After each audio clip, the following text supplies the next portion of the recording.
Buenas tardes, hermanos. Es bueno estar con ustedes nuevamente en esta tarde, ya noche en invierno. Les voy a pedir que por favor abran sus Biblias en Mateo capítulo 16. Mateo capítulo 16, versículos del 1 al 4.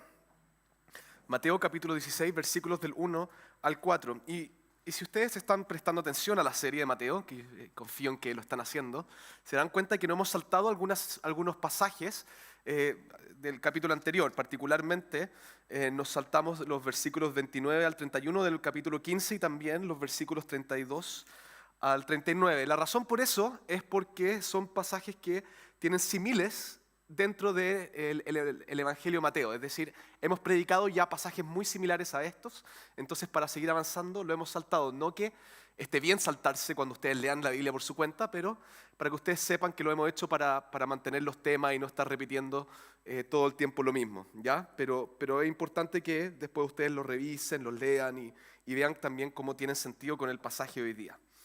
Entonces estamos en Mateo capítulo 16, versículos del 1 al 4. Y dice así la palabra del Señor.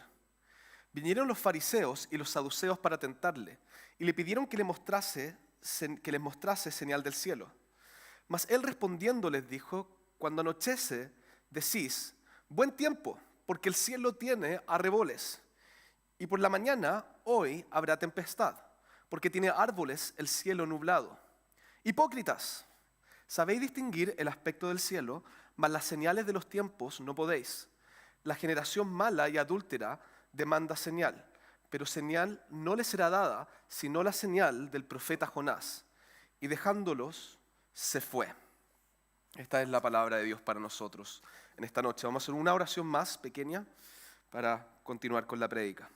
Amado Padre Celestial, te agradecemos por esta tu palabra, porque sabemos que en ella tú te revelas, Señor, y está todo lo que nosotros necesitamos para caminar conforme a ti. Todo lo que el hombre necesita, Dios, en su corazón para ser salvo, está en tu palabra. Entonces, que Dios, nútrenos de ella ahora. Que mis palabras sean tus palabras y que mi voz, Señor, sea la voz de Jesucristo. Oramos esto en el nombre de nuestro Señor. Amén. Hermanos, todos en este mundo trabajamos con señales. Siempre estamos intentando de ver el pronóstico de las cosas. Por ejemplo, yo estoy muy metido hoy día con la Fórmula 1. Vi un documental de Netflix, se llama Drive to Survive. No lo vean para que se ahorren mucho tiempo, porque es una adicción. Y desde ahí en adelante yo estoy siguiendo la Fórmula 1 de manera muy cercana. Y una de las cosas que son muy importantes en la Fórmula 1 es poder adelantarse al tiempo. Por ejemplo, si están en medio de una carrera y hay pronóstico de lluvia, los equipos de los autos están siempre mirando el cielo, mirando los radares que tienen, para ver si va a llover o no va a llover. Entonces miran los radares, miran las nubes, están mirando las señales que están dando vuelta, porque si no, tienen que cambiar los neumáticos, tienen que cambiar las estrategias, y no ver las señales es muy detrimental para las carreras. De hecho, normalmente si es que hay un equipo que apuesta que no hay lluvia y hay lluvia, lo más probable es que el auto va a terminar chocando porque los neumáticos no van a tener agarre. Hay otro ejemplo que tengo en mi vida más cotidiana, aprovechando que estamos en el Día de la Madre. Yo soy padre y mi esposa es madre. Una de las señales que siempre tenemos que estar pendientes es cómo está el pañal de mi hija. Y normalmente ocupamos el olor, vemos si es que está llenito o no está llenito. A veces cuando hace un tipo de cara sabemos que puede que sea que esté en el baño. Y no atender a esa señal, y que muchas veces nos ha pasado, no atender a esa señal significa que termina pasándose y termina manchándose toda su ropa porque no la cambiamos a tiempo. Entonces, no ver las señales puede ser algo grave.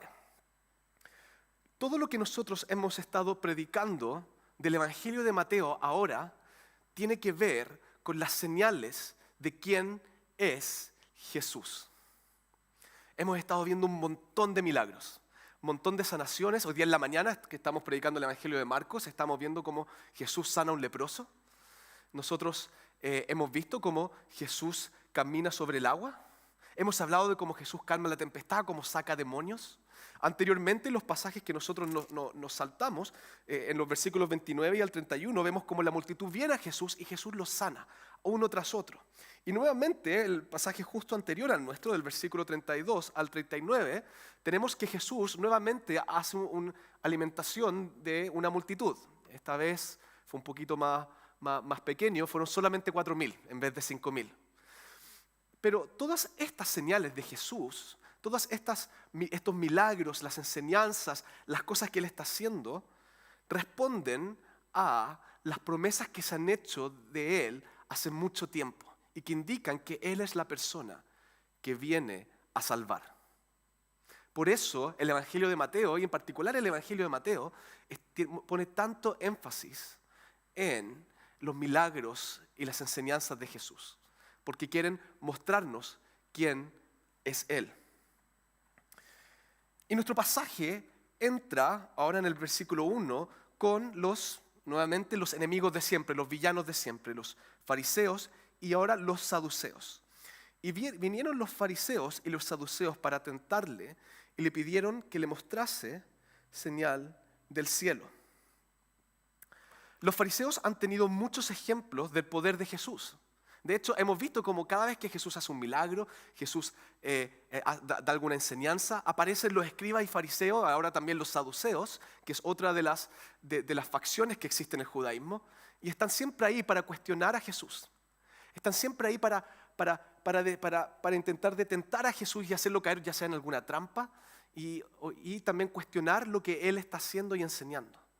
Están ahí para evitar que las personas saquen conclusiones de Jesús que pueda llevarlos a decir que Jesús es el Salvador. Y lo que tenemos que tener en cuenta acá es que los fariseos, ellos han tenido mucha evidencia de quién es Jesús. Ellos han visto los milagros. De hecho, tenemos la historia de cuando Jesús sana al paralítico en el templo. Y ahí estaban los escribas y los fariseos. Tenemos ejemplos de las enseñanzas de Jesús y cómo los fariseos van y cuestionan a Jesús una y otra vez.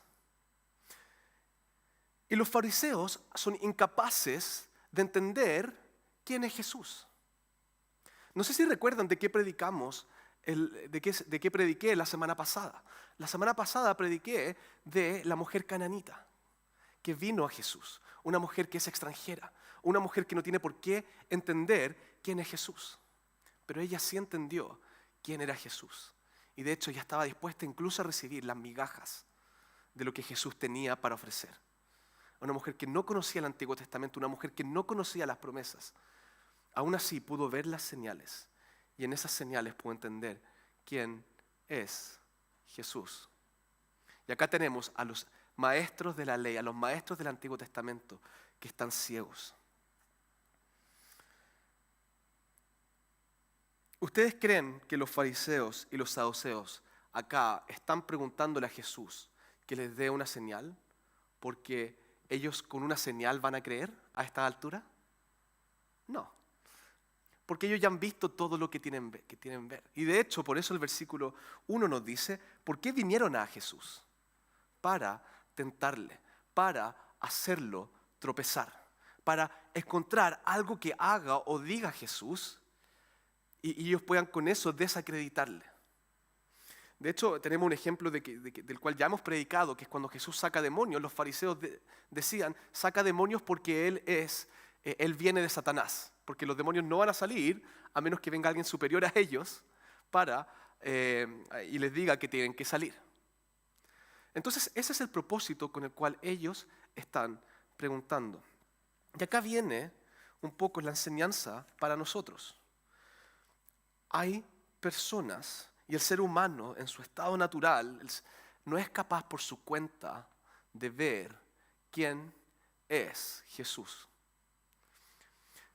Tengamos en cuenta lo siguiente, nosotros en nuestro estado natural estamos, como nosotros llamamos, totalmente depravados. ¿Qué significa eso? Cuando nosotros caminamos sin Cristo, cuando nosotros caminamos sin Dios, sin conocer el Evangelio, somos incapaces por nuestra cuenta de ir a Dios. Piénselo en un segundo. Miren las personas que están afuera. Nosotros vivimos en un mundo en donde las personas más o menos conocen las historias de Jesús. Vivimos en un mundo en que fue creado por Dios, por personas que fueron creadas por Dios y por mentes que fueron formadas por Dios mismo. Toda la creación exclama quién es Dios. Las personas acá conocen las historias de Jesús, saben quién es Él, saben que murió en una cruz. En el más menos, si ustedes les preguntan, van a poder decirles, sí, murió por los pecados, entiendo eso. Pero eso no ha sido suficiente para que ellos crean en Él. Las señales están, pero ellos no las están reconociendo. Porque sus corazones, sin la ayuda del Espíritu Santo, que entra en nuestros corazones y nos da una vida nueva y nos renueva, no son capaces de ver eso. Necesitamos que el Espíritu Santo nos haga de nuevo para entender quién es Jesús. Y los escribas y fariseos, y acá también los saduceos, ellos de hecho conocían perfectamente cuáles eran las señales que el Mesías iba a traer. De hecho, ellos sabían que el Mesías iba a hacer que los sordos oyeran, que los mudos pudieran hablar, que los ciegos vieran, que los enfermos se sanaran. Esas promesas son dadas por el profeta Isaías. Ellos sabían eso y lo vieron y no creyeron. Y es por eso que Jesús responde en los versículos 2 y 3 de esta manera. Mas él respondiendo les dijo, cuando anochece decís, buen tiempo, porque el cielo tiene arreboles, y por la mañana, hoy habrá tempestad, porque tiene arreboles el cielo nublado. Hipócritas, sabéis distinguir el aspecto del cielo, mas las señales de los tiempos no podéis.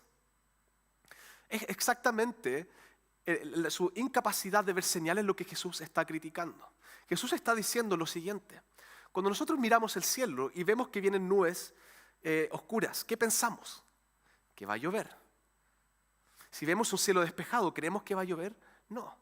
Si corre un viento, y hay un cierto viento que los que son de la costa saben, yo sé que hay algunos que acá que son de la costa, que empieza a correr el viento y saben que van a llegar las nubes y va a venir la tempestad. En toda nuestra vida que se llevan señales y que nosotros vivimos nuestra vida siguiendo señales, Jesús está criticando ahora de los fariseos que ellos no son capaces de ver las señales más claras del mundo, señales que se están cumpliendo de manera literal y explícita. Supuestamente estas personas que están esperando que venga un Salvador, ellos ven las cosas que hace Jesús, que cumplen todas las promesas y no las creen. Entonces, ¿qué necesitan ellos? ¿Más evidencia? No. Lo que ellos necesitan es un cambio del corazón. Y entender esto nos debiera llevar a darle toda la gloria a Dios. Piensen un poco, si es que la evidencia fuera suficiente para nosotros y nosotros nos salváramos por nuestra propia cuenta, también tendríamos un problema, porque la gloria ahora también sería nuestra. Pero el hecho de que sea el Espíritu Santo el que cambie nuestros corazones, el que dé testimonio de Jesús, el que nos diga que somos pecadores y que necesitamos de un Salvador que haya muerto por nosotros por causa de nuestros pecados, el hecho de que eso exista y que sea de esa forma, nos debiera llevar a darle toda la gloria a Dios. A donde quiera que tú estés ahora, tú no eres salvo por tu propia cuenta. Tú no eres salvo porque tú viste y fuiste inteligente. Tú eras rebelde, caminabas incluso en un mundo de Dios sin reconocer quién es Dios. Mira cómo el apóstol Pablo habla de ti en Romanos capítulo 1, versículos del 20 al 21, antes de conocer a Cristo. Porque las cosas invisibles de Él, su eterno poder y deidad, se hacen claramente visibles desde la creación del mundo, siendo entendidas por medio de las cosas hechas, de modo que no tienen excusa. Pues habiendo conocido a Dios, no le glorificaron como a Dios, ni le dieron gracias, sino que se envanecieron en sus razonamientos y su necio corazón fue entenebrecido. Quiero que vean lo que el apóstol Pablo está diciendo en Romanos capítulo 1, versículos 20 al 21. Está diciendo, todos conocen a Dios. Todos viven en el mundo de Dios, todos son criaturas de Dios y viven bajo las reglas de la naturaleza, las normas de la naturaleza que el propio Dios creó. Todos conocen a Dios. Y conociendo esta verdad, suprimen el conocimiento de Dios porque sus corazones no quieren a Dios. ¿Recuerdan cuando estábamos hablando de que no es lo que entra al hombre lo que contamina al hombre, sino lo que sale del hombre lo que nos contamina? es porque son nuestros corazones los que se alejan de Dios. Son nuestros corazones los que no quieren verlo. Y por más que tengamos la evidencia al frente nuestro, si es que el Espíritu Santo no está trabajando en nosotros, jamás vamos a poder creer. Quizás he dicho esto aquí antes, pero ¿ustedes alguna vez han pensado que, bueno, si es que yo hubiese estado con el pueblo de Israel y hubiese visto las aguas partirse, yo hubiese creído? Hubiesen visto, pucha, ojalá si hubiese podido ver que Jesús hacía estos milagros, sería tan fácil creer. Quiero recordarles que el pueblo de Israel, que estuvo en Egipto, no creyó en Dios. Y de hecho toda esa primera generación que salió de Egipto murió por su incredulidad. Y murió en el desierto, no entró a la tierra prometida. Quiero también recordarles que aquí tenemos un montón de personas que están viendo los milagros de Jesús e igual no creyeron en Él. Lo que tú necesitas no es más evidencia. Lo que tú necesitas es que el Espíritu Santo trabaje en ti. Si tú hoy día luchas con la seguridad de la salvación, caminas sin estar seguro de lo que Cristo ha hecho por ti, porque incluso cuando somos regenerados vivimos en dudas, dormimos en la noche a veces pensando en la muerte y nos angustiamos. Vivimos vidas como intentando a veces salirnos con las nuestras, como si Dios no nos viera. Y eso es vivir como si esto no fuera cierto. Si estas son cosas con las que tú luchas, lo que tú necesitas no es más evidencia. Lo que tú necesitas no es que caiga una señal del cielo. Lo que tú necesitas es que el Espíritu Santo trabaje en tu corazón. Lo que tú tienes que hacer es clamar a Dios para que fortalezca tu falta de fe. Tienes que decir, Señor, ayuda a mi incredulidad. Porque solo Él en tu corazón puede hacer ese cambio. Los escribas y los fariseos no tenían nada de esto claro, porque ellos estaban buscando señales externas. Y no lo estaban haciendo de manera honesta, pero creían que necesitaban señales externas. Pero lo que a ellos les faltaba era el llamado más importante, el llamado interno del Espíritu Santo. Y acá venimos nosotros al versículo 4. Miren lo que dice acá. La generación mala y adúltera demanda señal, pero señal no les será dada, sino la señal del profeta Jonás. Y dejándoles, se fue. No solo Jesús les dijo que son unos hipócritas y les negó darle una señal, no les dio nada, sino que habla de que sí les va a ser dada una sola señal. La señal del profeta Jonás. Vamos a hablar en un segundo de qué se trata la señal del profeta Jonás, pero veamos primero lo duro que es Jesús con ellos. La generación mala y adúltera demanda señal. Generación mala y adúltera. Yo no sé si a ustedes les ha pasado que a medida que hemos ido, de hecho me pasa cada vez que yo tengo que predicar los sermones semana tras semana y voy en el Evangelio de Mateo, uno se da cuenta de lo duro que es Jesús muchas veces. A veces para mí sería más fácil pasar por pasajes en que Jesús trata con gentileza, y hay pasajes como eso en que Jesús trata con gentileza a las personas. Pero esto completamente niega esta concepción de que Jesús era esta especie de hippie, que era buena onda y que andaba ahí y lo único importante es el amor. Jesús hablaba de manera muy dura en muchas ocasiones. Y lo que él está diciendo acá es generación mala y adúltera. Mala porque son desobedientes a Dios y porque no entienden realmente, porque por su vanidad no entienden realmente quién es Dios y están usando el lugar que Dios les ha dado en el liderazgo de Israel para sus propios beneficios.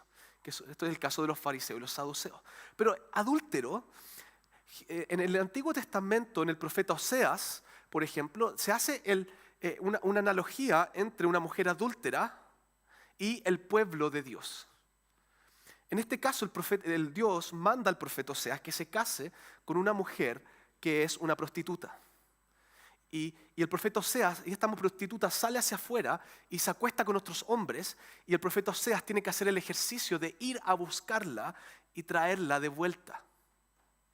Y eso muestra la analogía de una mujer adúltera, de un pueblo adúltero y un Dios fiel que está siempre a la siga buscando a su pueblo. Pero la imagen es muy fuerte. Le está diciendo que a los fariseos y saduceos, que ellos están a la par de aquellos que van tras dioses ajenos. Generación mala y adúltera. Pensemos ahora en las personas que también están afuera. Personas que ven las señales y no creen. ¿Podemos hablar de ellos como generación mala y adúltera también? Podemos hablar también de las personas que están en la iglesia y que se hacen llamar creyentes y que no creen realmente en Jesucristo. Y podemos hablar de ellos como generación mala y adúltera. Podemos hablar a ratos de nosotros mismos. Cuando salimos hacia afuera y caminamos como si no estuviéramos con Dios durante la semana y que vivimos con dudas del poder de Cristo y de la salvación que Él nos trae. ¿Podemos a veces hablar de nosotros también como generación mala y adúltera? Porque otra vez, esa es la inclinación natural de nuestros corazones. Tenemos que tener cuidado hacia dónde vamos. Y cuando nosotros demandamos señales, demandamos que se nos abran los cielos y que baje una luz y venga esa voz y que nos diga eso, muchas veces estamos actuando con un corazón adúltero. Un corazón que no está confiando en las promesas de Dios y que va tras otras cosas. ¿Cómo estás tú en tu vida, en tu confianza en el Señor? ¿Cómo estás caminando en tu confianza con lo que Jesús hizo por ti? Pero la noticia acá que es buena es que Oseas, el profeta Oseas nos muestra que Dios puede ir a buscarnos. Dios va a ir a buscarnos, pero tenemos que orar a Él. Tenemos que confiar en Él. Y eso no fue lo que hicieron los escribas y los fariseos, ni los saduceos. Estoy acostumbrado a decir escribas y saduceos. Entonces cuando me cambian fariseos y saduceos se me enreda. Pero eso no es así con los fariseos y los saduceos. Porque acá donde Jesús les dice en el versículo 4, pero señal no les será dada, sino la señal del profeta Jonás.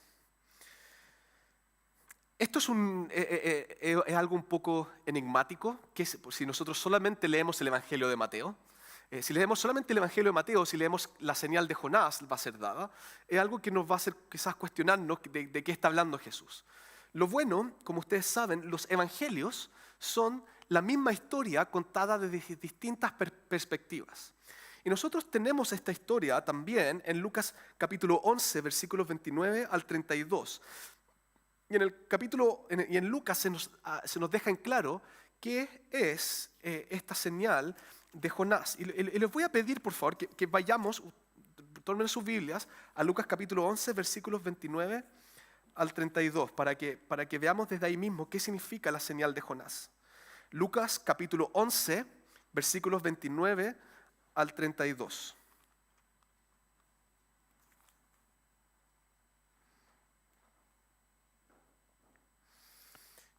Y los vamos a leer. Esta es una historia paralela y vamos a seguir predicando desde Mateo, pero tenemos que venir acá para entender de lo que Jesús está hablando. Lucas capítulo 11, versículos 29 al 32. Y dice así: y apiñándose las multitudes comenzó a decir: esta generación es mala, demanda señal, pero señal no le será dada sino la señal de Jonás. Porque así como Jonás fue señal a los ninivitas, también lo será el Hijo del Hombre a esta generación. La reina del sur se levantará en el juicio con los hombres de esta generación y los condenará, porque ella vino de los fines de la tierra para oír la sabiduría de Salomón. Y aquí, más que Salomón en este lugar, los hombres de Nínive se levantarán en el juicio con esta generación y la condenarán, porque a la predicación de Jonás se arrepintieron. Y aquí, más que Jonás en este lugar. Yo sé que lo leí un poco rápido, pueden seguir viéndolo. Pero el punto de Jesús con la señal de Jonás es la siguiente. Jonás, cuando él fue hacia los ninivitas, él fue allá porque los ninivitas habían hecho todo bien a felicitarlos. No. Dios envió a Jonás a Nínive porque Nínive era una nación mala, era una nación desobediente, era una nación que hacía atrocidades. Y Jonás fue a predicar la condenación de Nínive. No sé, si ustedes recuerdan la historia de Jonás, Jonás estuvo 3 días en Nínive anunciando que Nínive iba a ser destruida, ¿cierto? Y los ninivitas tuvieron esta señal. Tuvieron a Jonás anunciando que ellos van a ser destruidos. ¿Y qué hicieron los ninivitas cuando vieron a Jonás como señal de que iba a ser destruida? Se arrepintieron. Y Dios desistió del mal que iba a hacer contra Nínive. Y el argumento de Jesús es el siguiente. Ustedes lo que van a recibir es juicio. Cuando Él habla, la señal de Jonás está diciendo, es juicio. Y es juicio eterno. Porque si bien los ninivitas se arrepintieron con Jonás, yo soy mayor que Jonás. Y yo hoy día estoy predicándoles juicio a ustedes. Y ustedes no se están arrepintiendo. Y por eso los ninivitas los van a juzgar a ustedes. Porque los ninivitas, esta nación pagana que eran enemigos de Dios, son moralmente mejores que ustedes. Porque ellos sí se arrepintieron con un profeta menor que yo. Y ahora que yo estoy aquí, que soy el Hijo de Dios, ustedes no se están arrepintiendo. Y ustedes la señal que están recibiendo ahora es esta, la señal de Jonás, que van a ser destruidos. Y acá tenemos que hablar de algo que es difícil pero necesario de escuchar, que es el juicio de Dios que está sobre aquellos que no reconocen quién es Jesús. La Biblia dice que la paga del pecado es la muerte. Todos nosotros hemos pecado contra Dios. Todos los seres humanos han pecado contra Dios. Y esto es algo que existe desde el amanecer del ser humano, con Adán y Eva. Ellos pecaron contra Dios. Y Dios, entonces, como es un juez justo, como Él no soporta el pecado, Él va a traer juicio sobre aquellos que pecaron contra Él. Y ese juicio es lo que nosotros llamamos el infierno, que es un lugar en el cual Dios va a derramar toda su ira. Y no se confundan. En Nínive lo que iba a suceder es que Dios iba a destruir la ciudad. Si vamos más atrás, en Génesis tenemos a Sodoma y Gomorra y Dios destruyó esa ciudad con fuego que llovió del cielo. Con el pueblo de Israel, tanto con Judá como el reino del norte, Dios manifestó su ira contra ellos llevándolos al cautiverio. Es Dios activamente poniendo su juicio sobre aquellos que son pecadores. Y cuando digo aquellos que son pecadores, contra todos los hombres, porque todos hemos pecado. El infierno no es un lugar, como se dice en otras partes, que es un lugar donde Dios está ausente. Dios no está ausente en el infierno. Dios está ahí en el infierno trayendo toda su ira, infinita ira, sobre los pecadores, por siempre. Por siempre. Y todas las personas que caminan sin Jesucristo están caminando a una condenación que es eterna, a una muerte que es eterna, a la ira de Dios sobre ellos por siempre, porque ellos no son capaces tampoco de satisfacer la justicia de Dios. Esto debiera hacernos temblar. Esto debiera hacernos temer de Dios. Esto debiera hacernos muy cuidadosos con el Señor y no jugar con Él. Esto también debiera hacernos maravillarnos de Jesucristo y de lo que Él nos salvó. Esto debiera desesperarnos cuando vemos a personas afuera que no conocen al Señor, que están caminando hacia esta muerte eterna sin fin.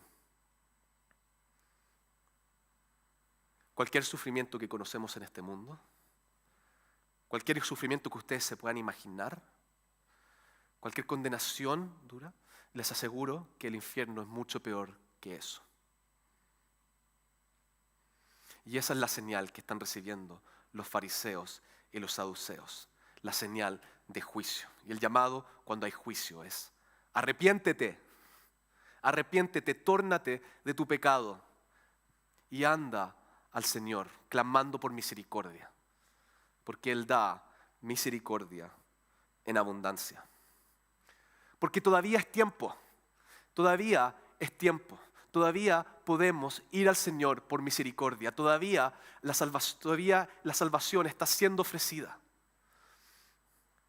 Cualquier persona que confiese de corazón que Jesucristo es el Señor va a ser salvo. Cualquier persona que vea su pecado y que reconozca lo pequeño que es frente a Dios y lo impío que es frente al Señor, tiene posibilidad de recibir gracia y misericordia. Porque Jesús tomó esos pecados y Él sí satisfizo la ira de Dios en la cruz y en su muerte. Y Él resucitó y venció la muerte, demostrando esa satisfacción. Si tú estás pecando, tórnate a Cristo. Si tú no conoces a Jesús y caminas a tu perdición, tiembla y teme y anda al Señor. Porque Él va a dar gracia y misericordia en abundancia. Pero si tú rechazas la gracia y la misericordia de Dios, si tú rechazas el regalo de Jesucristo, entonces lo que a ti te espera es lo que está al final. Y dejándolos, se fue. Jesús no le dio más señal. Jesús los abandonó a sus delitos y pecados. Y después va a ser el mismo Jesús que va a volver, los va a tomar y los va a juzgar. Hermanos, el Evangelio y el predicar el Evangelio es urgente. El arrepentirse es urgente. Si tú estás en pecado en tu vida, si hay pecado que te esté impidiendo caminar con Cristo, arrepiéntete ahora. El tiempo para arrepentirse es ahora. Con esto no estoy diciendo que ustedes vayan a perder, que aquellos que son salvos van a perder su salvación. Con eso no estoy diciendo que Dios no predestine a quienes se salva y a quien no. Por supuesto, Dios es soberano y Dios elige quién se salva y quién no. Pero hay un misterio en la Biblia respecto de la soberanía de Dios y nuestra responsabilidad en que nosotros tenemos que recibir las buenas nuevas de Cristo en nuestros corazones, cosa que el Espíritu Santo, como ya conversamos, trabaja en nosotros. Y eso está en perfecta armonía con la soberanía de Dios de manera misteriosa. Porque si tú rechazas a Cristo, tú eres responsable. Y si tú estás caminando y haciéndote llamar cristiano y no te arrepientes de tus pecados, tú eres culpable. Arrepiéntete de tus pecados y anda al Señor de gracia y misericordia. Porque Él te va a limpiar y Él te va a hacer nuevo. Y Él te va a asegurar que vas a llegar al día final y vas a estar entre los que van al cielo y no al infierno. Los que van a disfrutar con Jesucristo por siempre. Lo que tú necesitas, entonces, no es una señal. Porque las señales en la Biblia abundan. Las señales en nuestro tiempo abundan. Porque la iglesia avanza. Porque el evangelio avanza. Porque vidas son convertidas. Porque nuestra propia vida está siendo santificada. Lo que tú necesitas es que el Espíritu Santo trabaje en ti y te dé convicción. Los fariseos y los saduceos estaban ciegos por su propio corazón. Entonces tú anda al Señor para que te dé un corazón nuevo. Y con ese corazón nuevo puedas caminar perfectamente en santidad con Él. Vamos al Señor Jesucristo en oración.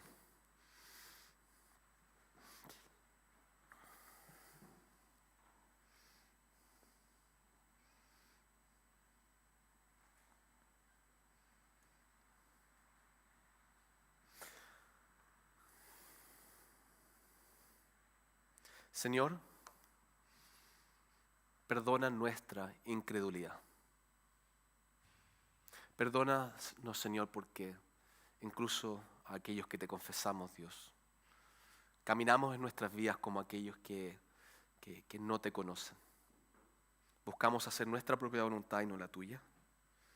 Dormimos en las noches con duda y angustia, Señor, porque a veces no confiamos en las promesas que tú nos has dado.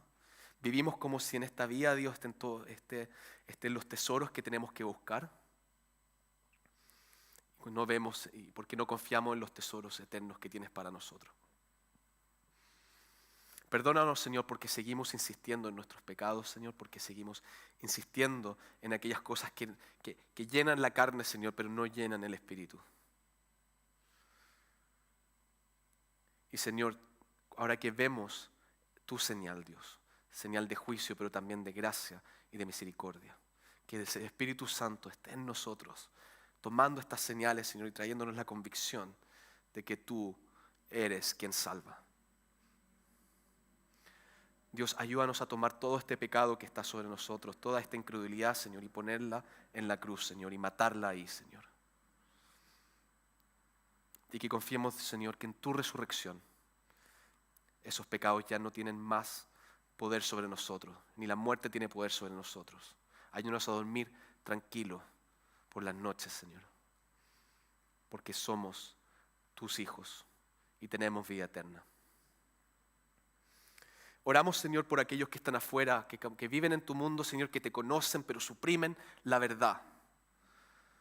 Ayúdanos a hacer esta voz profética, que la iglesia tenga esta voz profética en la tierra, Señor, en Santiago, en nuestro país, en el mundo, para anunciar a Cristo, para que ellos también puedan ser salvos. Y ayuda a esta iglesia a cumplir su rol en la ciudad y en el país que tú nos has dado. Que nunca perdamos esa visión, Dios, de salir hacia afuera, de plantar iglesias, Señor, de traer nuevas personas a tu redil, de traer a tus electos, Señor, en medio nuestro, para que perseveremos juntos en la fe hasta que Cristo vuelva. Oramos esto en el nombre de Jesucristo. Amén. Hermanos, pongámonos de pie y vamos a cantar ahora el himno Solo en Jesús, y recordemos que mientras cantamos, que solo en Jesús encontramos esta salvación. Solo en Jesús nuestros pecados son enterrados. Solo en Jesús, pero no solo en Jesús, sino que Jesús es suficiente también para aquello. Cantemos con ese corazón.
Por su gracia vivo yo. Quise completarlo.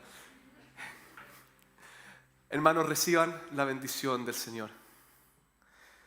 Que la gracia del Señor Jesucristo y que el amor del Dios el Padre y que la consolación del Espíritu Santo del Señor esté con cada uno de ustedes y con todo el pueblo de Dios hoy y por siempre. Amén y amén. Hermanos, ¿pueden tomar asiento un segundo?